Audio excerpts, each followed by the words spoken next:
this computer. Is it recording? Yes, it is. All right, you gonna start? Oh, if you gotta go pee, you better do it. I did actually. Right. Me too. All right, I get it started. All right, everybody, welcome to another episode of AfroYOUnited podcast. I know coronavirus kind of switched things up a little bit, but we gotta adapt and move our podcast to online. So today we are coming to you live from the Zoom meeting. So shout out to Zoom for allowing us to do this. They did not sponsor this video, but just wanted to give them a shout out for that. So again, my name is Bumi. I'm your host. I will help the conversation going here. So, but it's not about me. It's about my beautiful guests here. So I will let Basha reintroduce herself, and then Margaret, you can introduce yourself after that. Hey, hello everyone. My name is Basha.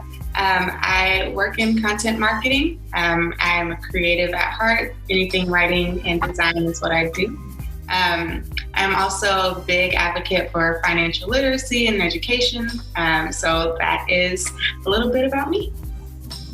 Awesome. Hi everyone, my name is Margaret. I work in technical support, and I love all things helping people, I guess. I try to volunteer, but that's on high level just what I do in my background. Take it away with me, I guess. All right, sounds good. So I want to start this conversation, with the elephant in the room right now. The reason why we all stuck in the house right now is because of coronavirus. So I just wanted to start, obviously give a shout out to all the health workers, everybody that's in the front line, making sure to keep us safe, risking their lives to make sure we're safe. So shout out to them. And also just wanted to talk a little bit about, from you guys' experience, how do you think this coronavirus is affecting the African-American community or the African community? So whoever wants to start, you can go. Yeah, I'll go ahead. So it's obvious that coronavirus has affected the African-American community disproportionately more than it has any other community in the United States right now. And it didn't start that way. You heard the jokes going around, oh, Black folks are immune to it, we can't get it, and then look what happens. So it's like, I know. we can't automatically assume because something doesn't target us first that we aren't gonna be the ones to, bear the consequences for it, unfortunately. So I think it's unfortunately the same old story as we see with HIV and other types of viruses that go around. It's for whatever reason, we get the short end of the stick. Yeah, so similar to what you were saying, my cousin in the UK, that's all she kept on talking about. Like, Maggie, don't worry, Black people aren't going to get it. We're immune. And I was kind of like, hey, my cousin said so.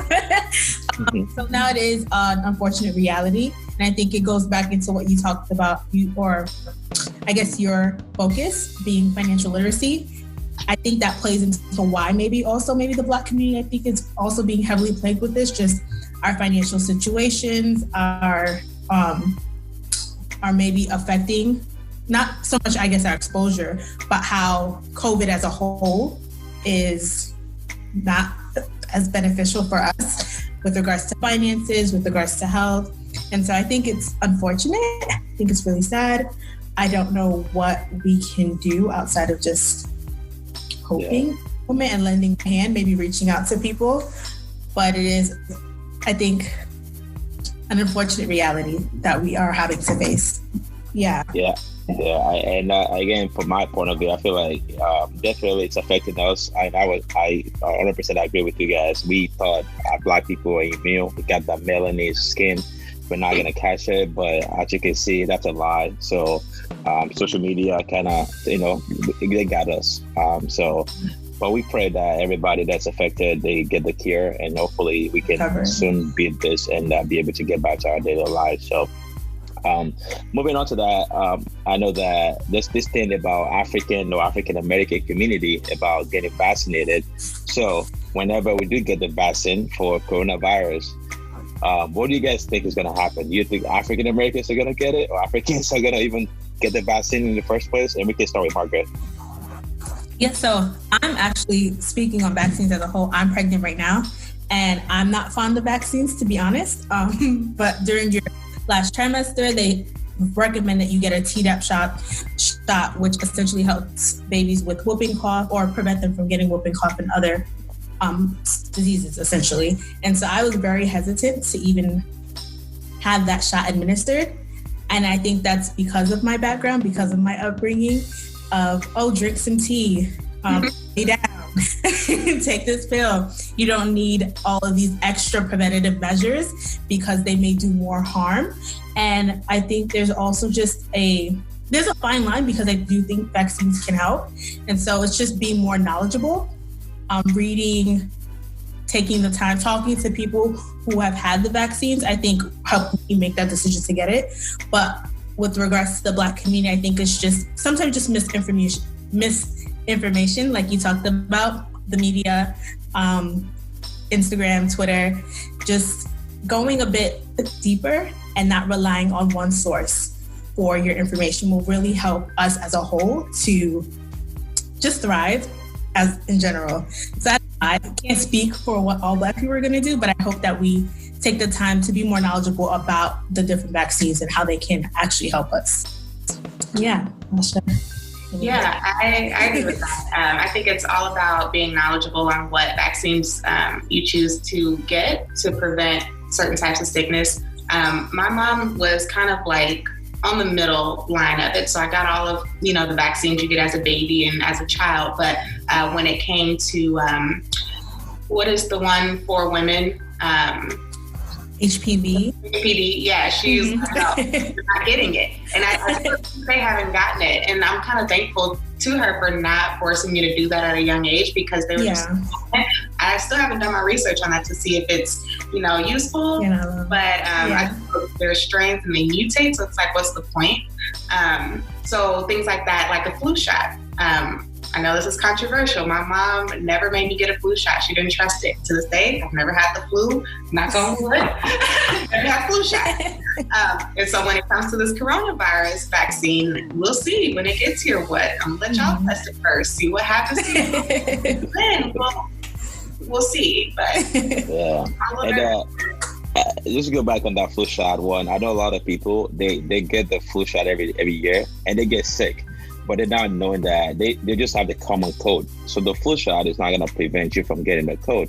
It's just preventing you from getting the flu. So even I'm guilty of that, because I thought like I'm getting the flu shot every year, but I'm still getting sick during like winter. So why am I wasting my time? So, but I think it's very important that we understand what's in the vaccine, like what it does to your body.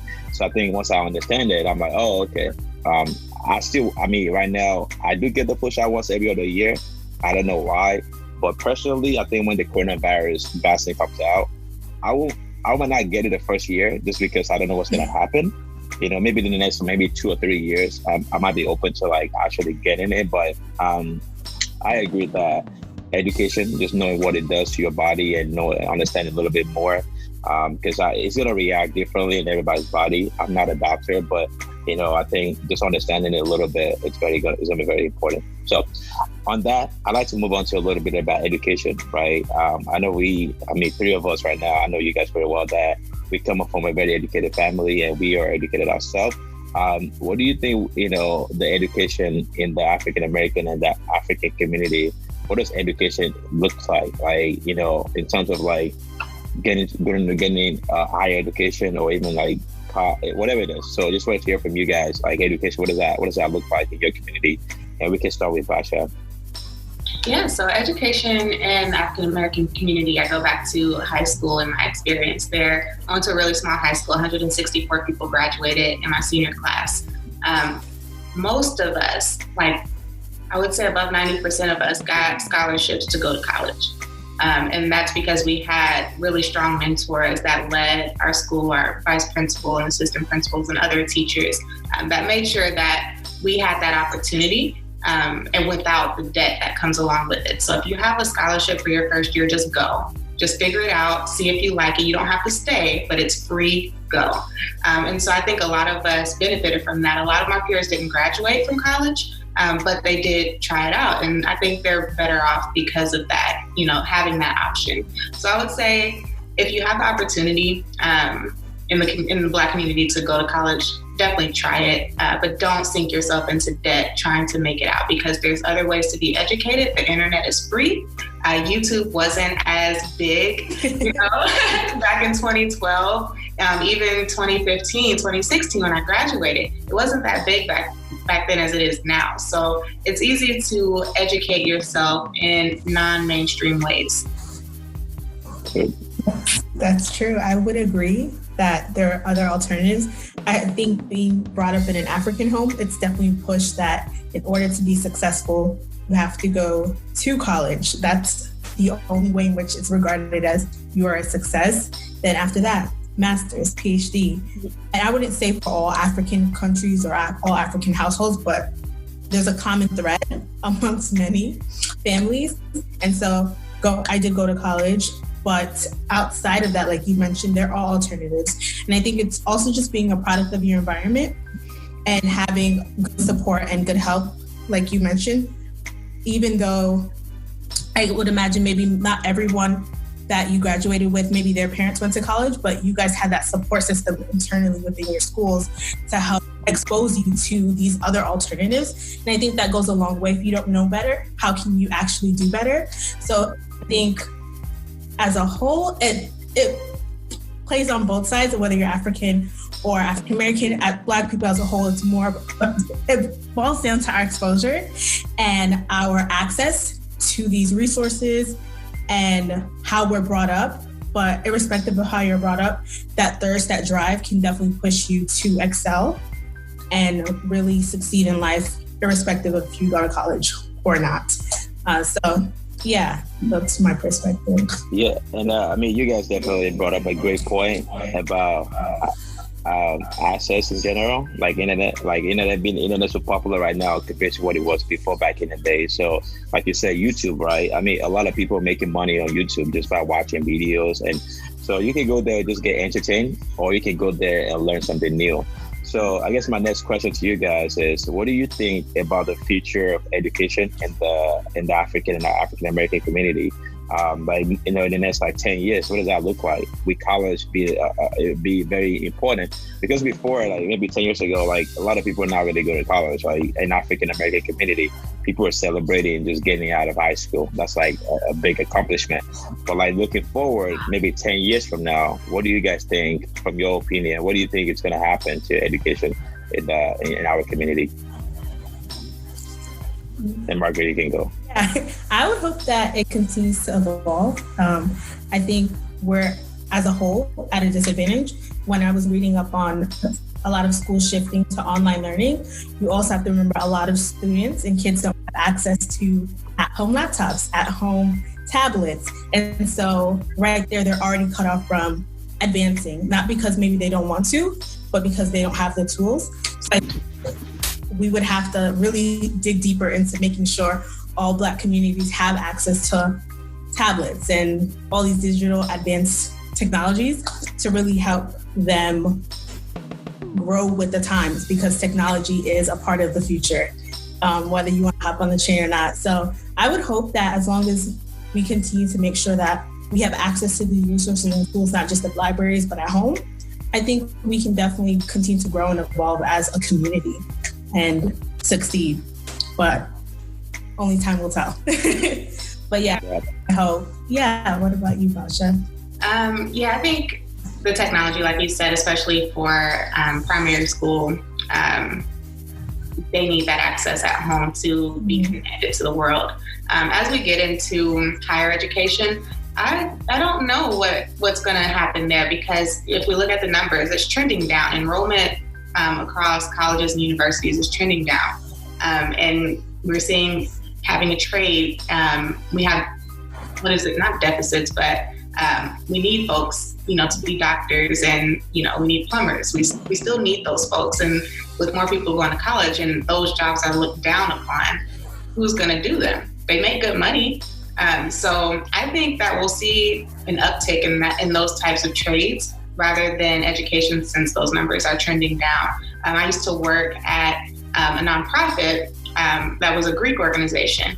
And so we have to figure out, how do we pivot our offerings to help people get jobs, whether that be through a college education or not? Because if colleges are trending down, what happens to us as an organization? So it'll be interesting to see, but I would love to see trades go up. My mom is a hairstylist. She's a cosmetologist. So that's a trade, right? Yeah. It's really popular now. So I'd love to see more of that. Yeah. So just wanted to piggyback on about the jobs of the future. Again, because we're stuck in the house right now, a lot of us are blessed to be able to work for companies which allow us to work from home. So we're still able to do our job. So again, that's a blessing. But on the other side, some of our parents, they don't have that opportunity to work from home. Like my parents are still going to have to go out to work, right? They don't get the blessing to be able to work from home. So in the Black community and the African community as well, what do you think we need to do in terms of our skills? How can we create the future for the next generation so they don't have to, so whatever trade job or whatever it is, how do we create that ecosystem that we can still function regardless of if it's at home or if it's anywhere? What does that look like? And Basha, you can start with that too. Honestly, the first thing that came to mind is robots. Automation is going to be, and so that doesn't mean that jobs are obsolete, but you need more engineers. Mm-hmm. So I think that might be, not easy, but a sustainable solution to some of these things where, what if Corona lasts for a while and social distancing is our new norm? How can you get a plumber over to your house, ASAP that when you don't want to risk, catching the virus, you have a robot come in and do that. It sounds funny, but, some car sounded funny. It's possible. Yeah. That's so true. Now, I would also agree maybe like automating and having people track that information from their homes. I mean, you mentioned how can we prepare our future generations? Yeah. I would just say to piggyback off of what you mentioned, your mom's profession, finding portable jobs and then also finding jobs where you can evolve into being your own boss so that you have control and reins over how you're able to maneuver and just being prepared for anything. So those would be like 3 areas, like hopefully working to be your own boss and then being prepared for any sort of situation, whether it's working remote, whether it's working abroad, whether it's working, just take into account all that's happening now and apply that to the future. And I think it'll serve a lot of us well. Yeah, and I wanted to expand a little bit about what you said, Margaret, about how to prepare ourselves, right? Like having another skill. So right now, be stuck in the house. What are you guys doing, or what should other people be doing right now while they're at home to make sure they're getting more skills? To make sure when this is over, they're not dependent on the job that it requires them to be there physically in person. I mean, some jobs you have to be there in person, so it's impossible. But how do we have another maybe side also? Like, what do you think? What do you recommend? What are you guys doing personally? What are you learning that you would like to share with people to be able to be ready for the future? So Margaret. I'm learning a lot of things, to be honest, or trying to. But I would say pick up on skills or take classes and going back to YouTube, take classes online for free. Learning more about like coding, different types of coding on a beginner's level, just because I'm interested. And then from there, I'm trying to dig deeper into the actual language that piques my interest.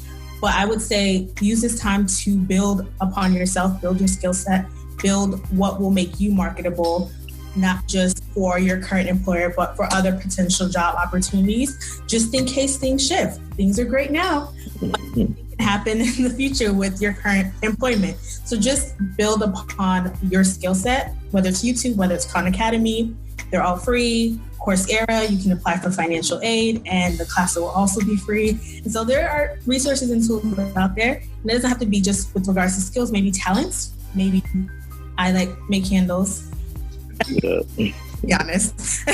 But maybe like pick up a hobby like crochet, maybe make candles. Who knows where that can lead you, where you can now become your own boss and your own owner, essentially. So take the time to dig into yourself and think about what you like and how you can make a profit, but also make a difference.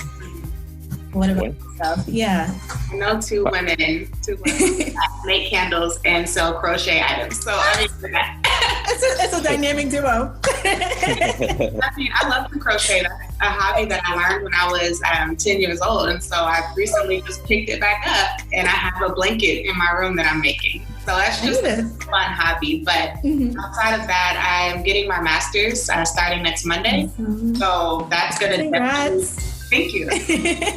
Take me all the way through Corona. So I'll have that, under my belt. So when the world does open back up, jobs are being, put back in place. I'm at the top of the list. That's my goal.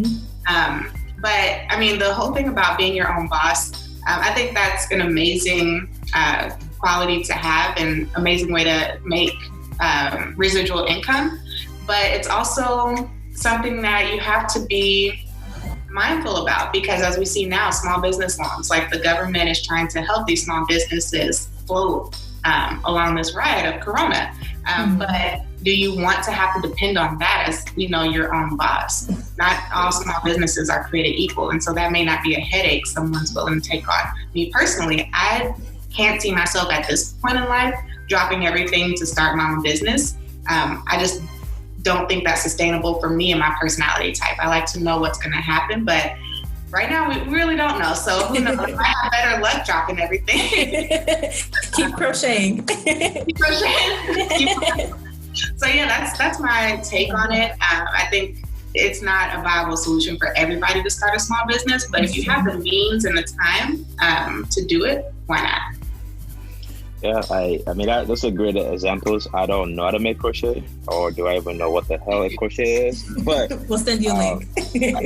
Thank you. I know what a candle is, but just to add to what you guys said, like you said, YouTube, it's a great tool. I mean, we go there to watch music videos, but sometimes I actually go there to learn about real estate. How do I invest? Right now, it's a great way to get into investment, right? So a lot of time, you don't have to get a second job. You can just maybe get into investment, right?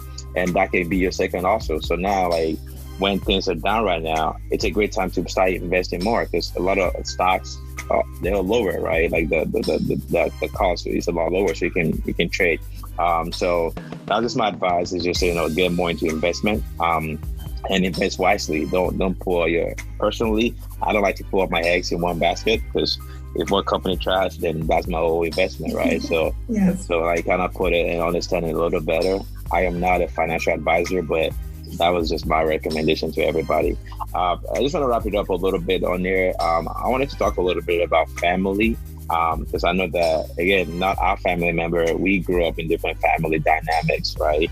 Because we are from different culture, right? So what do you think? How can we make sure our family, because we're the blessed one, right? Like maybe we went to college, we have education, like we got a master's degree, so we have a great job, a great company that we work for.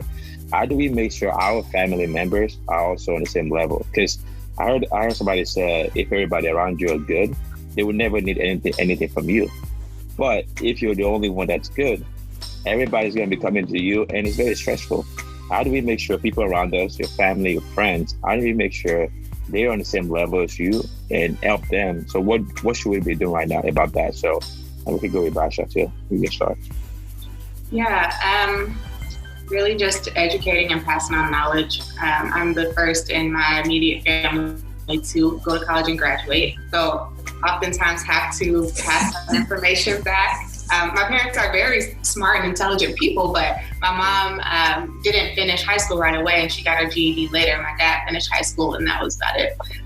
So it's really about telling them things that they may not know, and doing it in a way that's not condescending either. So as Boomy knows, I'm really passionate about pyramid schemes. I hate them so much. So that pyramid scheme was going on over the weekend, I text my dad immediately and I'm like, don't do this. And he's like, what are you talking about? So I'm calling him and I'm telling him before somebody else can, you know? So little things like that of keeping our parents abreast of these things, I think that's super important. I mean, even my mom and I talk about credit all the time. And so we're constantly going back and forth with who has the higher credit score.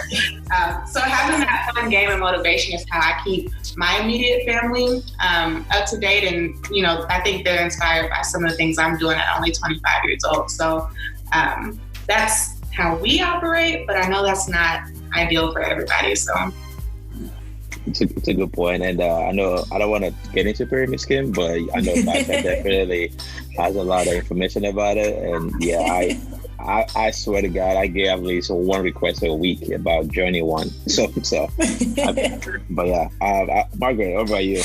Yeah, I'd agree with what you're saying, passing on the knowledge, because to piggyback off of what you mentioned, Bumi, I wouldn't say maybe bringing anyone to anyone's level. It's more of just making sure like you're self-sustaining and not reliant. And so that saying of giving someone, teaching them how to fish as opposed to like just giving them the fish. With my family, I would say my parents, we don't talk about our credit scores, but my mom graduated with a degree in accounting. So we do talk about investments all the time, and I'm putting her on, she's putting me on. She's like, have you checked this stock? I think you should invest here. And so that's where we're holding each other, I would say, accountable. And then with my father, he's already super knowledgeable in a lot of fields. And so he keeps me up to date on, like, I would say technology, computers is his domain. And so he keeps me abreast on that. But I think it's with regards to sustainability, just helping them to know what's happening in their field so that they can continue to grow, just in case they may not be aware and they might be siloed in their particular field. With regards to siblings, the same, passing on that message, not harboring it, you know, hey, this is what I did when I was in college, or this is what I did when I was your age. These are the tools I used. And that can be the same for friends, and even strangers, just sharing that wealth. It's free. Yeah. So yeah, I would say just passing on that information is so crucial. I wanted to dig in a little bit about that, because I know a lot of things that happen in the African community, not so much of the African American. We love competition, right? A lot of us want to be the best, want to be the greatest, the richest, the smartest, right? Like literally when I was in school back in Nigeria, like they ranked number 1, number 2, number 3. Like everybody in the school, in the class is ranked. So if you're not number 1, you're pretty much a failure, right? So I know right now, like you guys are saying right now, it's easy to say and early pass this knowledge and this and that. How do we combat that? How do we, because right now we might be able to do it, but other people will not do that because they are so worried about other people being better than them, right? So I feel like it's all about me, and that's what a lot of people's mentality is. And that's how it is in the African community. I'm not sure about the African Americans, so maybe Basha can speak a little bit about that. But kind of go back to Margaret. What do you think? How do we make sure people understand that it's okay if we're all eating at the table? It's okay we all have a seat at the table. What does that mean? So to be honest, you honestly just can't control how other people are going to operate. That's just the unfortunate reality. Yeah. I think just having the conversation with them, maybe. I've had those experiences. My mom has as well, where it's like, oh, your daughters are going to this boarding school. How did you, I guess, apply? What was the application process? What techniques or tips can you provide me so my daughter can go the same? This auntie didn't want to share it. So I really did not go to that boarding school. But it is what it is. I think it all worked out in the end. And I think it's just an unfortunate mindset that you can't retrain for certain people after a certain age. So it's just about doing what you can on your part and hoping that that trickles an effect in other people. But yeah, no, that's a real thing. Sometimes Africans as a whole just think, or people, if I share this, now I'm being deprived, when that's not the reality. You're still going to get the little portion that you were going to get, but you can't change other people. I think it's just hoping that your good deeds transfer on to others and they pass it on, and then from there it just grows. Yeah. Basha. Yeah, I think it's a similar mindset, the crabs in the bucket type of thing. I'm not going to give you anything to get ahead of me because that can jeopardize my spot. But I would say the millennial generation is going to be the one that really changes that, because we are very open, like we give away things for free. Knowledge is free out here. So I think we're going to be the ones that really transform what that looks like to help other people get ahead too, because if I'm the only one eating, like Boomy said, and everybody else around me isn't, I got so much pressure on me to help them out. And if I don't, I look selfish. And, Beyonce goes through that, and Jay-Z and Oprah, like, y'all got all this money and y'all not doing enough. Like, they're doing a lot, but goodness gracious, come on, help yourself a little bit. We can't rely on somebody to be our savior every time that we need something. So it's really just opening our eyes and waking up and recognizing the strength within ourselves to learn and to do better and to grow. Awesome. I think both of you guys, you provided great tips and great points on that topic. I know, there's a lot of time when people see us working at these companies, they think we're rich, but we're not rich, right? We're still trying to pay all these bills and all these student loans as well. So, but again, the little that it's good to share it with other people so they can be good. Whatever they do with that information, it's up to them. I don't think anybody can ever take your spot. Yeah, if somebody can take your spot, maybe it was never your spot, right? So I think it's very important, like Black people, African Americans, Africans, whatever, Jamaican, all of us, even white people, it doesn't matter, right? Like, let's share it together. And so we're not reliant on the government stimulus check.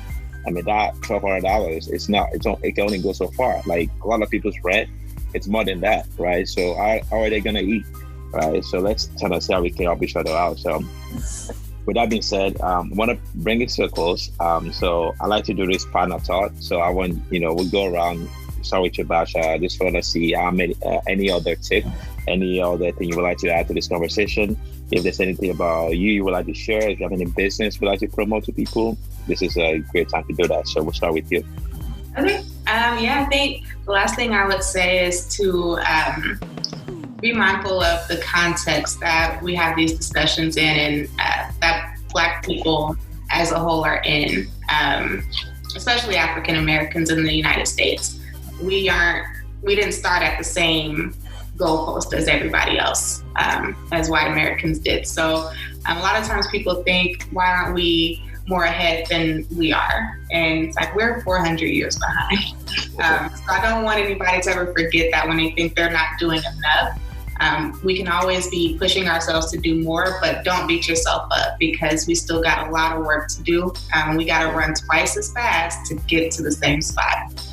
So after that being said, I don't have any businesses I want to promote at this time. I do have a design business that I do, but with my schedule, I don't want to recruit any new clients. I want to be able to under-promise and over-deliver, and I can't do that right now. So, awesome, Margaret. Closing remarks would just be to, know that we're gonna get through this time, and don't look at it as an end-all be-all. Just readjust your mindset and just get back on the saddle. Just keep pushing through. Don't let this tear you or your family down. Know that it's going to get better. It has to. It's not going to last forever. I know business to promote, but I hope everyone's staying safe and healthy, practicing social distancing, or just hand washing. Just basic hygiene, guys. But, staying safe. But overall, I hope that everyone stays healthy. And hope for the best for all of us. Awesome. Again, I want to thank you both today for being on this show today. Well, this podcast. I know I've learned a little bit from you both, and hopefully somebody else can find the information that you guys shared very useful as well. With that being said, I want to thank both of you guys one more time. Thank all the health workers, all the frontline workers that are combating coronavirus right now. I pray that we find a solution, find a cure, find a vaccine whenever that comes. We might or might not take the vaccine, but I just want us to have one, right? So we can go back to normal and have our life back to the way it was. Hopefully better, not too bad. So that's all. Again, my name is Bumi. This is an AfroYOUnited podcast. Follow us on Instagram, AfroYOUnited. Our website is under construction. It'll be ready. On YouTube, don't forget to subscribe and share this video with your friends. So thank you so much. And that's it.